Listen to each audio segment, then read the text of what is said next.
Je lis du livre de Genèse, chapitre 17, au verset 14 qui suit.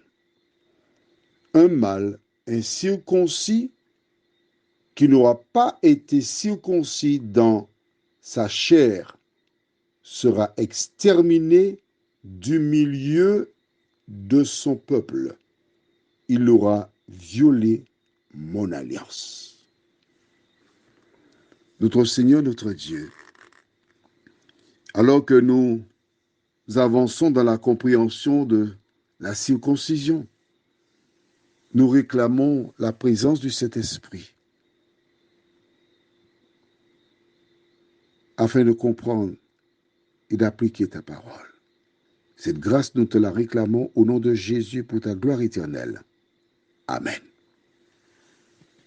Dieu a toujours respecté la liberté des uns et des autres.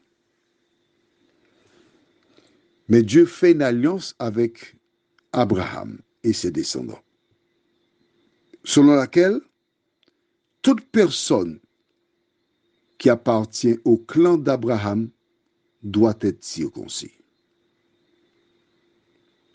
Si tu ne veux pas être circoncis, alors tu pars.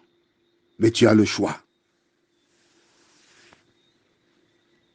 Le choix entre le bien et le mal, la vie et la mort.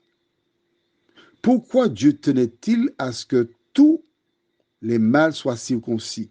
Parce que c'est une alliance. Une alliance entre lui et eux. C'est la démonstration qu'ils l'acceptent comme Dieu.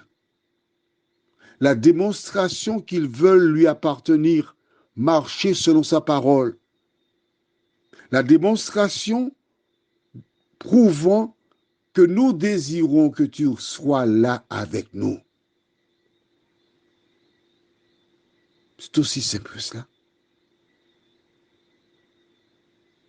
Lorsqu'il y a mariage entre deux individus, c'est que les deux sont consentants.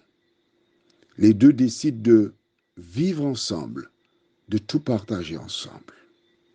Mais avant d'épouser quelqu'un, il faut commencer à la connaître. Si tu te contentes de la regarder, elle te plaît physiquement et tu dis « Waouh, elle est magnifique. Ah, je l'aime. » Non, ce n'est pas de l'amour, c'est de l'attirance. L'amour, c'est vouloir le bonheur de l'autre. Mais il faut connaître l'autre. Car l'autre a une éducation. L'autre a un fonctionnement. L'autre a une manière de vivre. C'est exactement comme cette petite fille un jour qui a vu, son père était un éleveur de porcs et un petit porc qui était pratiquement à la mort. Et son père a dit, on va le tuer parce qu'il ne va pas vivre. L'enfant a dit, non papa, non, ne le tue pas. Laisse-le moi papa, s'il te plaît. La petite fille pleura. Le père dit, bon d'accord, garde-le, mais il va mourir. Hein. C'est pas grave papa, donne-le-moi. Il a pris son petit porc. Elle a baigné, elle a habillé, elle a donné le biberon. Elle s'en est occupée. Le vétérinaire regarde le petit porc qui a commencé à prendre du poids et puis il n'est pas mort. On l'a habillé.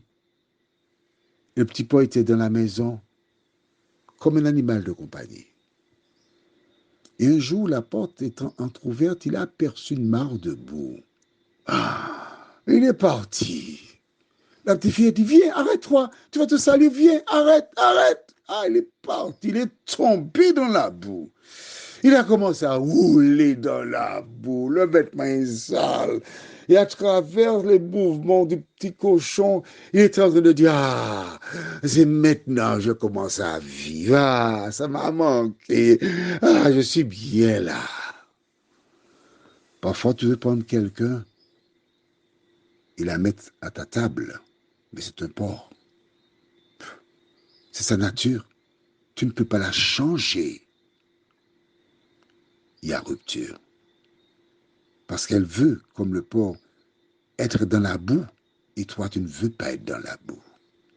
Si tu veux appartenir à Dieu, il fallait être circoncis. Aujourd'hui, si tu veux appartenir à Dieu, Jésus te dit dans Jean 14, verset 15, « Si vous m'aimez, gardez mes commandements. » Prions. notre Seigneur et notre Dieu. Par le passé, celles et ceux qui appartenaient au clan d'Abraham devaient le démontrer en se faisant circoncire. Aujourd'hui, Seigneur, nous n'avons pas besoin impérativement d'être circoncis, tout en reconnaissant que la circoncision c'est quelque chose de bien pour la santé de l'homme et de la femme. De nous aider à faire des recherches.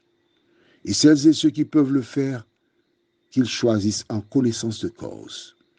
Nous remettons notre vie entre tes mains, nos plans, nos projets pour la journée, et te remercions de nous guider au nom de Jésus pour ta gloire éternelle. Amen. Je te souhaite une bonne journée sur le regard de Dieu.